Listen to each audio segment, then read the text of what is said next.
Lawmakers in St. Paul and in Washington, D.C. are working on bills they say will save lives by putting a simple tool inside of all schools.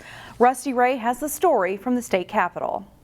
Bills in the Minnesota House and Senate would provide for naloxone or Narcan in all schools. That matches a federal bill in Congress right now.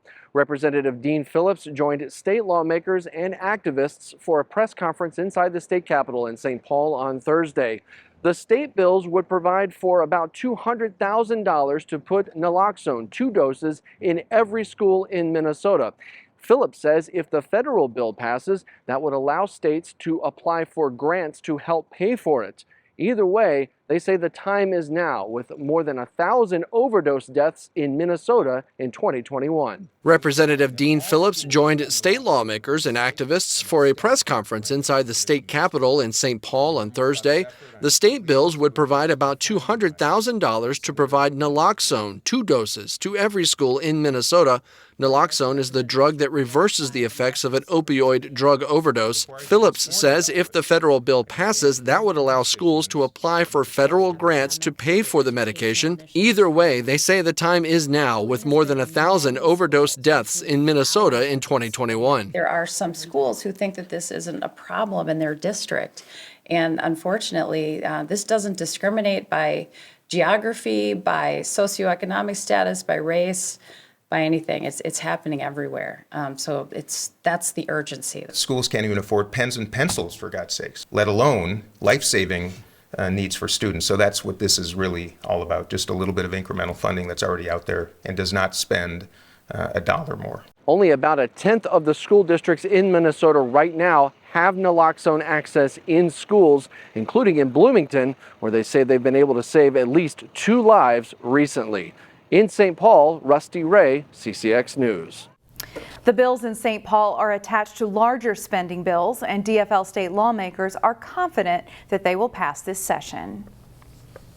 Metro Transit is trying to bolster security at several transit stops, including the Brooklyn Center Transit Center.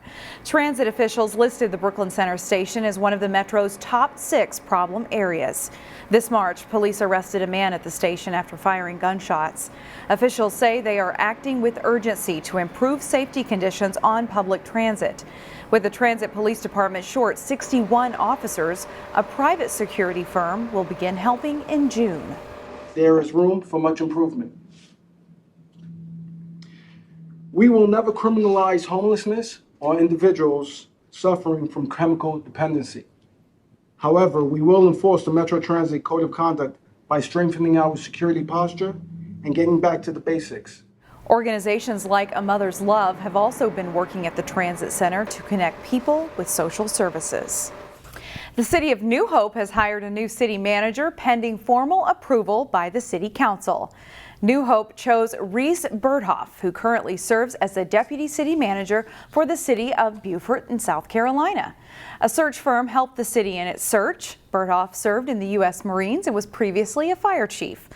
New Hope's police chief Tim Hoyt has been serving as acting city manager.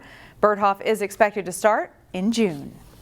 An event in Brooklyn Center this week had one purpose in mind: putting veterans back to work.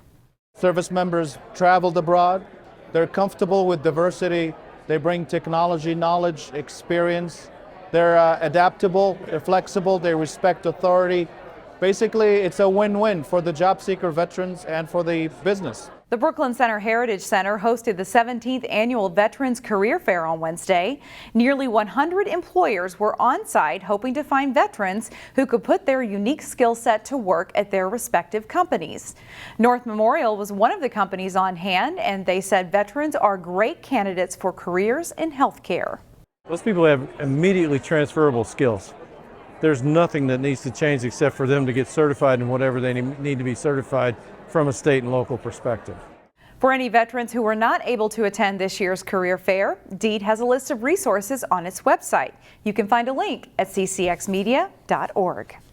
This Saturday will mark an emotional time for parents who have lost a child.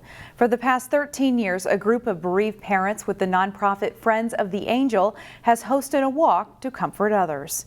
But this Saturday will be the group's last time hosting the walk.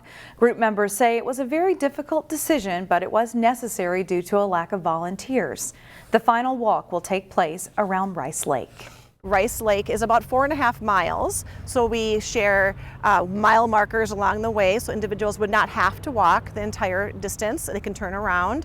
Along the walk, we will have photo remembrance signs that individuals have created in honor of their loved one. I feel good that we bring people together, and sometimes, you know, they form friendships, which is a very nice thing too, is that they have people that do understand what it's like to lose someone they love so much. Friends of the Angel says there will be other ways to help families grieve, and that includes 2 annual brick dedication ceremonies and a candlelight vigil. This Saturday's Walk to Remember begins at 10. A small ceremony will take place before the walk that includes reading the names of loved ones lost. A New Hope comic book store is getting ready for an influx of customers this weekend looking to score some free comic books. Rockhopper Comics and Games will be handing out free comics to anyone who walks through their doors on Saturday as part of Free Comic Book Day. Store owner Mike Wadlin says the annual tradition generates excitement for readers unfamiliar with comic books and longtime fans. I think a lot of people who have been reading comics for as long as I have, they treat the characters that are in the stories as their own personal friends. So I know every time I read a comic, I'm like, oh, what's going on with so-and-so? I feel like I know Peter Parker. He and I go way back. We're 30-year-old friends. Mike Wadlin says there's 50 different comic book titles available for free.